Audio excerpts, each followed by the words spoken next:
हरिओम, ओम आनंद ma'am, Om Shanti ma'am, ओम ज्ञान ma'am, आप सभी दर्शकों का हमारे चैनल पर स्वागत है। आज हम लोग व्यवहार जगत के अंतर्गत गुरु के महत्व के विषय में जानकारी हम आपके बीच में रखूँगा।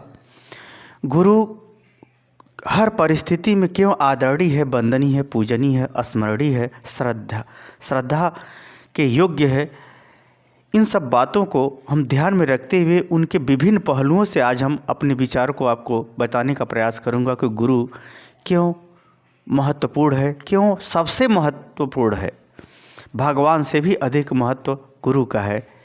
इस बात को हम आपके बीच में अपनी जानकारी रखूंगा। ये आप याद रखिए, जो कुछ भी संसार ने सीखा है, जो कुछ भी सीख रहा है, जो कुछ भी भविष्य में सीखेगा, वह कहीं न कहीं से लिया ही गया है, कहीं न कहीं से नकल किया ही गया है, कहीं न कहीं से सीखा गया है। इसलिए अगर हम बात करें तो इस ब्रह्मांड में जो कुछ भी है सब विधाता के ही द्वारा किया जा चुका है और होता रहा है। इसलिए विधाता सर्वोपरि सर्वोत्तम गुरु है। इसीलिए गुरु ब्रह्मा गुरु विष्णु गुरुदेव महेश्वर, गुरु साक्षात परम ब्रह्म तस्मै श्री गुरुवे नमः। यानी ब्रह्मा विष्णु महेश के संग संग समस्त ये सृष्टि जो स्वरूप है वो सब गुरु के ही रूप है। फिर भी हम लोग मानव जीवन में भी गुरु की पूजा करते हैं, जो मनुष्य के शरीर के रूप में भी होते हैं। अर्थात मानव शरीर में जो शरीर के रूप में गुरु हैं, वह गुरु भी परम आदरणीय है, भगवान से भी अधिक बढ़कर श्रद्धेय और पूजनीय है। क्योंकि हम लोग भगवान को देखे नहीं हैं, भगवान को महसूस कराने वाला हमारा जो प्रत्यक्ष रूप से गुरु है वही है, जो कुछ गुण है देने वाला वही है। आइए इन सब विशेष बातों को हम संक्षेप में ही बताने का प्रयास करेंगे कि गुरु सदैव आदरणीय है, सदैव पूजनीय है, सदैव वंदनीय है। अर्थात गुरु का महत्व इन विभिन्न बिंदुओं के कारण से किस प्रकार से वह आदरणीय है उसकी बात करते हैं। पहला अगर हम बात करें तो गुरु जो गुण और दोष की पहचान बता दे, गुण को बढ़ा दे और दोष को घटा दे, वह गुरु कहलाता है। यानी जो गुणों को बढ़ाने का काम करे और दोष को घटाने का काम करे वह गुरु होता है। जो गुण को पहचानना और दोष को पहचानना और गुण के प्रति विश्वास रखते हुए बढ़ाने की विधि बता दे और दोष को पहचानते हुए दोष को घटाने की विधि बता दे, वह गुरु कहलाता है। दूसरा अगर हम बात करें दूसरे महत्व की तो गुरु ज्ञान देता है। गुरु ज्ञान क्या है? ज्ञान क्या है? ज्ञान वह है जो हर चीज़ के पीछे सत्य को बता दे, हर चीज़ के पीछे वास्तविकता और वास्तविक तर्क को बता दे, वास्तविक आधार को बता दे, वह क्या होता है? ज्ञान कहलाता है। ज्ञान गुण दोष, सत्य असत्य, न्याय अन्याय, धर्म अधर्म, तुलनात्मक सत्य, कर्म अकर्म और विकर्म इत्यादि की जो व्याख्या कर दे, जो समझा दे, जो बता दे, वह ज्ञान कहलाता है। यद्यपि इस पर आधारित वीडियो पिछला मैं बना चुका हूँ, आप लोग देखिएगा। यानी ज्ञान गुण दोष, उत्थान पतन, सत्य असत्य, धर्म अधर्म, कर्म अकर्म और विकर्म, इन समस्त पहलुओं को जो बता दे उसे कहते हैं ज्ञान। गुरु ज्ञान भी देता है। यदि हम बात करें, ये दूसरा महत्व है ज्ञान का। तीसरा महत्व हम बात करें तो विवेक। विवेक क्या होता है? ज्ञान या व्यवहार के उत्तम प्रयोग को कहते हैं विवेक।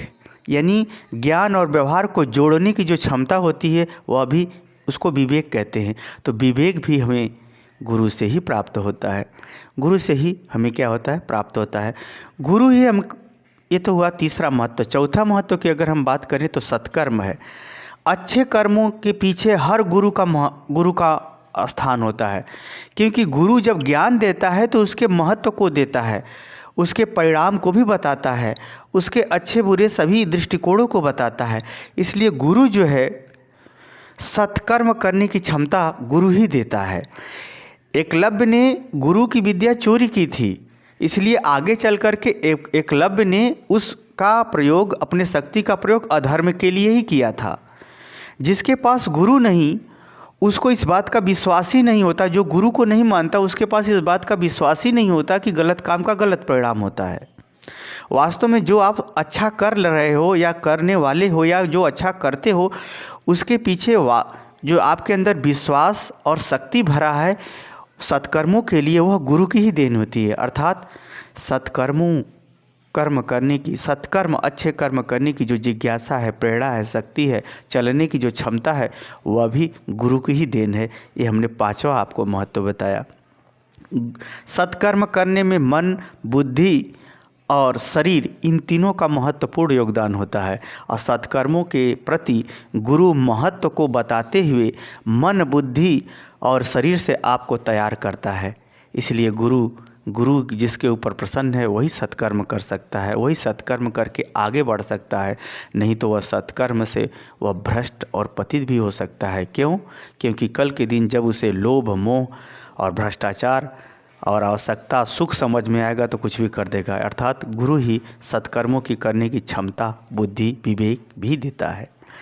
ये रहा पांचवा महत्व। छठा महत्व की अगर हम बात करें तो गुरु मुक्ति देता है। मुक्ति का अर्थ तो एक तो हो जाता है सामान्य रूप से भगवान को प्राप्त कर लेना भी मुक्ति कहलाता है।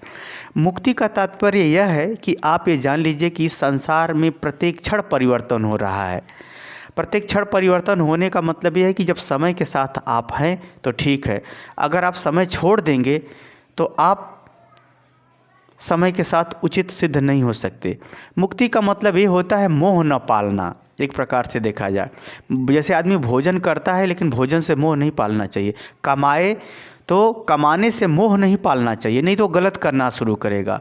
एक प्रकार से मोह से मुक्ति देता है। जब आदमी मोहित होता है किसी चीज़ से तो वो गलत काम करता है। लेकिन गुरु जिसके ऊपर प्रसन्न होता है या गुरु के प्रति जिसके अंदर अनन्य भक्ति होती है, अपार श्रद्धा होती है, वह मोह से मुक्त हो जाता है। अर्थात जैसे कमल जल में भी रह के जल से अलग हो जाता है, उसका पत्ते पर पानी नहीं टिकता बल्कि पानी के अंदर ही वो रहता है। कहने का हमारा ये तात्पर्य है कि संसार एक मोह का सागर है। इसमें व्यवहार से भी प्रति मोह होता है, कर्मों से भी मोह होता है, संबंधों में भी मोह होता है, पुत्र, धन और मान से भी बहुत ज़्यादा मोह होता है। इस मोह से मुक्ति दिलाने का काम गुरु ही करता है। अर्थात जब मोह नहीं होगा तो आप गलत भी नहीं करोगे।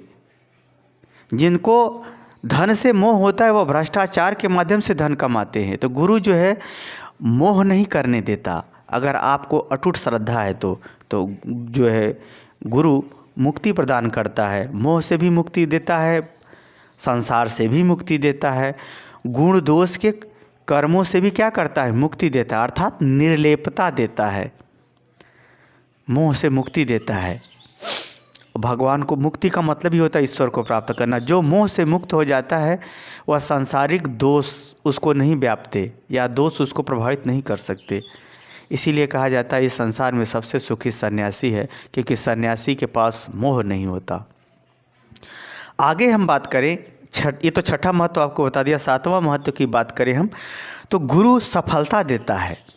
ये आप जान लीजिए, आप आस्तिक हो या नास्तिक हो, आपके पीछे आपके ग्रह के अनुसार देखा जाए या आपके कर्म के अनुसार देखा जाए या भूत, वर्तमान, भविष्य या कई अनेक जन्मों के अनुसार देखा जाए, तो जब जब आपको सफलता मिली है वह गुरु की ही आशीर्वाद है, गुरु का ही प्रेरणा है, गुरु की ही शक्ति है, गुरु का ही स्वरूप है। वह गुरु माता पिता के रूप में हो सकते हैं, आपके आचार्य के रूप में हो सकते हैं, या भौतिक विद्याओं के पढ़ाने वाले अध्यापक के रूप में हो सकते हैं, या आपके भगवान हो सकते हैं, या तो कोई परम ज्ञानी, परम संत, परम पावन करने वाले परम संत हो सकते हैं।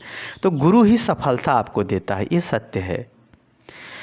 आगे हम बात करें, सातवां महत्व हो गया। आठवें महत्व की हम बात करें तो गुरु ऐश्वर्य देता है।